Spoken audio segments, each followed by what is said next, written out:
Sandy Wiley.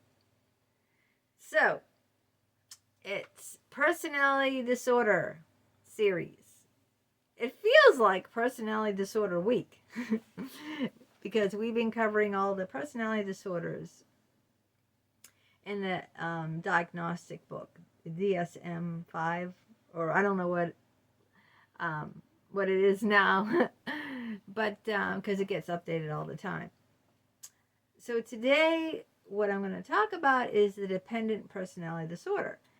Now, when I was looking up personality disorders, because I was doing a series on it, of course I knew all the, the obvious ones like borderline personality disorder, narcissistic personality disorder. I just only heard of histrionic personality disorder since the Amber Heard and Johnny Depp trial. To be honest, never heard of it before then. That's just me, okay? Avoidant personality disorder. But okay, so and on and on. But some say there's 10 disorders, and other articles I read say there's 12 disorders. So anyway, I never heard of the dependent personality disorder. I'm going to be honest. Never heard of it. And when I'm reading this, it says it's one of the most frequently diagnosed personality disorders. How do you like that? One of the most frequently diagnosed disorders I never heard of. All right, what is it? Let's talk about it. It causes feelings of helplessness, submissiveness, a need to be taken care of, and for constant reassurance, and an inability to make everyday decisions without an excessive amount of advice and reassurance from others. Now, a lot of that would make me think of, myself. My husband takes care of me in a lot of ways. He takes care of me financially. I don't have a steady flowing income. Without my husband's income, I'd be homeless. But this is my house, too. I mean, we bought this house cash, okay, $350,000 cash from my inheritance, because I'm an only child from my parents. So it was my inheritance, my money that I inherited from my parents. I bought this house. Now, this house is in both of our names, so a divorce is always 50-50. So they'd sell the house and I'd get half of that. But my husband's making, 6 figures. What would I be, I'd probably get a job making minimum wage, and, it just wouldn't cut the mustard. And also I rely on my husband for emotional support, because I don't go to any therapist. I haven't been in therapy for over 2 years. I have no besties. I have no friends. So I rely on my husband. I talk to my husband when there's a problem, when I'm feeling upset. So emotional support, financial support, physical support, takes care of my physical needs, and that could include sexual needs and other physical needs, and when I'm sick, etc., etc. So in some ways, I mean, I am a dependent person. I am dependent on my husband. Does this make me have dependent personality disorder? Well, I'll have to read on. Like with you, when I do these personality disorder videos, I am learning. I am learning as much, if you watch these to the end, as you hopefully are learning. I'm not coming on saying, hey, I'm a psychologist, I'm a doctor, or I have a degree in psychology. Never said that. I am just a person who has mental illness, who's had a family who's had mental illness, and so I only know through experience about mental illness. But that's about it. So and I told you I never even heard about this. I mean, there's this thing as dependency and then dependent personality disorder. You can have dependency and not have this disorder. Just like with the last disorder, you can be paranoid but not have paranoid personality disorder. See what I'm saying? It says the personality disorder occurs equally in men and women and usually becomes apparent in young adulthood or later as important adult relationships form. What are the symptoms? Okay, people with dependency personality disorder become emotionally over dependent on other people and spend great effort trying to please people. Um, I would say that I'm not a people pleaser anymore.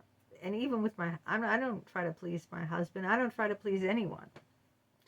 At one point before, yeah, I would say I was a people pleaser. Now I'm not. Now I don't care if you don't like me. Bye. See ya. Don't let the door hit you on the way out. It doesn't matter. But before it did. Before, yeah, I would say I was a people pleaser. Not anymore.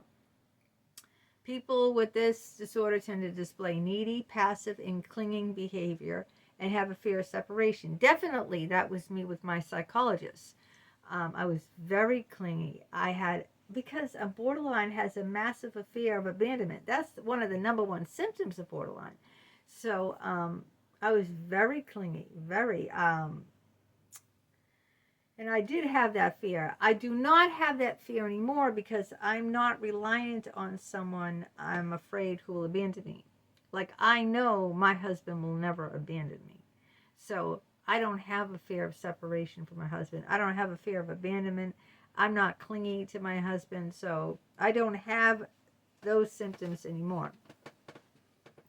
All right, let's see. Other common characteristics of this personality disorder include inability to make decisions, even everyday decisions like what to wear, without the advice and reassurance of others. Nope. I go in my drawers and I have like a gazillion clothes because I shop at the thrift store, Like this sweater probably would be like $50 in retail, and I'll probably pay like $10 or under for it at the thrift stores. Savers, if you're 55 and over, it's 30% off on clothes and accessories and other things at Savers on Tuesday. That's senior day. You have to be 55 years or older, just to let you know. Avoidance of adult responsibility by acting passive and helpless. Dependence on a spouse, that's me, or a friend to make decisions like where to work and live. No. I'm not dependent on my husband to make decisions. I'm dependent on him for income, but I make my own decisions. I'm my own person. He'd be more happy if I had a 9-to-5 job in an office than what I'm doing. So I never lean on him to make decisions. I do what I want to do. So that's not me at all. Intense fear of abandonment, yes, but that's also a symptom of borderline personality disorder. And a sense of devastation or helplessness when the relationship ends. That's been true of me with my psychologist. I felt completely helpless, devastated, and that's why I turned into an alcoholic in my late 40s, early 50s, because of Dr. Richard Geis. You can read my books and look at my other videos about that. A person with this disorder often moves right into another relationship when one ends. Truth here. You know how they say, how do you get over one man? By getting under another one. So, and I firmly believe that. Firmly. And I still believe it. So if you want to get over someone, you want to get over a man, just get under another one. Oversensitivity to criticism, but a lot of people are oversensitive. Not all of them, but you don't have to be a dependent personality disorder, to be oversensitive to criticism. Pessimism and lack of self-confidence, including a belief that they are unable to care for themselves. Well, in some ways, yes, I'm unable to care for myself. My husband pays all the bills. Okay, I don't even know how much the oil costs. I don't know how much the utilities cost because he takes care of everything. Now, I like it that way. I'm not good with money. I'm not good at balancing a checkbook. I mean, when he met me, I couldn't balance my checkbook. I had to have him do it for me. I was heavily in debt with my credit cards too. Um, so that's true. Avoidance of disagreeing with others for fear of losing support or approval. Nope, that's not me. I'll disagree with you. I don't care, because I don't need you. And my husband isn't going to leave me because I disagree with him. Not at all. I speak my mind. If you don't like it, tough. Inability to stop projects or tasks because of lack of self-confidence. Well, that ain't me, honey. Look at my YouTube channel. In February, it'll be 4 years. February. What is it? This Friday is December. In 2 more months, I will have had this YouTube channel for 4 years. Now, I've gone on this YouTube, made a complete clown of myself, sang off key in my karaoke. I didn't care, I just did it. And I wasn't worried about people. A lot of people said cruel things to me. A lot of people threatened my life. You didn't know that, did you? On Reddit. YouTube will delete comments of any kind of threats or any kind of hatred. So if you were to threaten me on a YouTube comment, I'll never see it. Or I might see it, but YouTube will not allow it on my channel. So no one's going to see it. YouTube is very strict, very, very strict. But Reddit isn't, Reddit. And I put all my links to my YouTube on Reddit just to market myself. Not recently, but in the past years, I've had people threaten my life, wish that I had COVID, wish that I had cancer. These people said, because they didn't like my video. Can you believe the low lifes that are out there? I can't believe it. But so if I was fearing their disapproval, I would never post anything ever again. That's not me at all. Absolutely 100% not me. Inability to stop projects or tasks because of lack of self-esteem. Nope, nope, nope. Difficulty being alone. Nope, nope, nope. You know what now? I love my company alone, right? There's nice peace, solitude. There's no drama. I love it. When I had friends, they were always calling me up, complaining, moaning, and groaning, and asking advice. Is this okay? Am I doing that all right? Or this person's an idiot, or that person is a jerk, or da-da-da-da-da-da. Like, I like my company. I go to the library, and I sit down, and I read. I enjoy it, I do these videos. I enjoy it. I write books. I love writing. I exercise every day. You know what? I don't have a problem being alone. I don't. I enjoy me. I enjoy my own company. So I don't have this. I have some symptoms, but not many of this personality disorder. Willingness to tolerate mistreatment and abuse from others. It used to be that way, but not now. Zero. I've gone to the opposite extreme, okay? I won't tolerate a crumb, okay, of abuse or disrespect. Not a crumb. You're going to have to earn your way into my life. You're going to have to work. You're going to have to do the work, because I'm not. It doesn't mean I won't meet someone, part way. I'm not like that at all. But ain't happening. Okay? It ain't happening. This girl here doesn't need anybody. All right? I don't need you. So that I don't tolerate anything, any abuse, any mistreatment, because I just don't need you in my life. You're going to have to earn your way into my life if you want to be in it. And if you don't, que sera, sera. C'est la vie, baby. In French, c'est la vie. Look it up if you don't know what it means. All right. Placing the needs of their caregivers above their own. No. I don't have caregivers. What do you mean, placing the needs? My needs come first, okay? My needs come first. Tendency to be naive and to fantasize. That was me. The old me always fantasized, constantly, constantly. And I was naive. I told you I was the most gullible person I knew. Very, very gullible. I'd believe anything. Now I don't believe anything. Go on, say whatever you want to say. And flattery will get you nowhere with me. You can say, oh, this or that and the other, and so I don't care. Now, how is it diagnosed?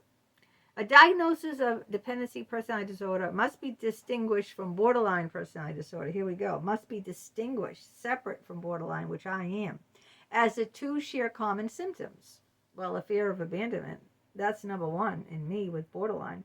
In borderline personality disorder, the person responds to fears of abandonment with fears of rage and emptiness. With dependent personality disorder, the person responds to fear with submissiveness and seeks another relationship to maintain their dependency. So if they get over one relationship, they automatically have to jump into another one because they're so needy. They need to have someone. Sounds like an old friend of mine. Always needed a man, Not me. I used to be that way, especially with shrinks. Read my books. Look at my track record.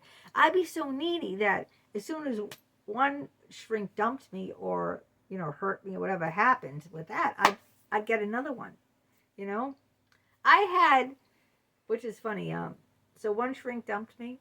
He lived in Newton. He dumped me 1 week. Let's say he dumped me 1 week. The next week, I had another shrink 5 minutes away from where he lived in Newton at the exact time and the exact date. So I didn't miss a beat. Okay? So that was Fort Gain, the Yale guy. When the Yale guy, Dr. Yale, Ivy League Yale, when he dumped me, I found Dr. Pagani. Dr. Pagani lived in Newton, 5 minutes away from Dr. Fort Gain. I could walk to their houses back and forth. Okay? They weren't friends. They knew, I think I think they knew of each other, but they weren't friendly. They didn't socialize. They weren't friends. They didn't, but they knew of each other. And I got the appointment the same day and the same time. How whacked is that? I'm telling you. I couldn't make this shit up. That's whacked. So when Jeffrey dumped me, I already had a backup. So I didn't miss an appointment. See what I'm saying? Instead of going a week or two or even a month before I find another shrink, I already had one right there. But I'm not like that anymore. Like I said, I've been out of therapy now for August, September, October, November, almost 2.5 years, because it was August of 2021. Here it is almost December 2023. Yeah, so once I lost the Harvard shrink, I said, sayonara therapy, sayonara shrinks, you're all nuts. And I've gotten much better since I've left therapy. I don't drink vodka anymore. I don't steal anymore. I don't do pornography anymore. I'm getting paid on my YouTube. People are buying my books. I've written several books, maybe half dozen books. And I feel more confident in myself. Yeah. And I'm not looking for shrinks. I'm not looking for anyone. I'm independent. I'm not looking for someone else to make me happy like I was when I was caught up in all those shrinks. So, all right. How is it treated? Let's see. I guess therapy.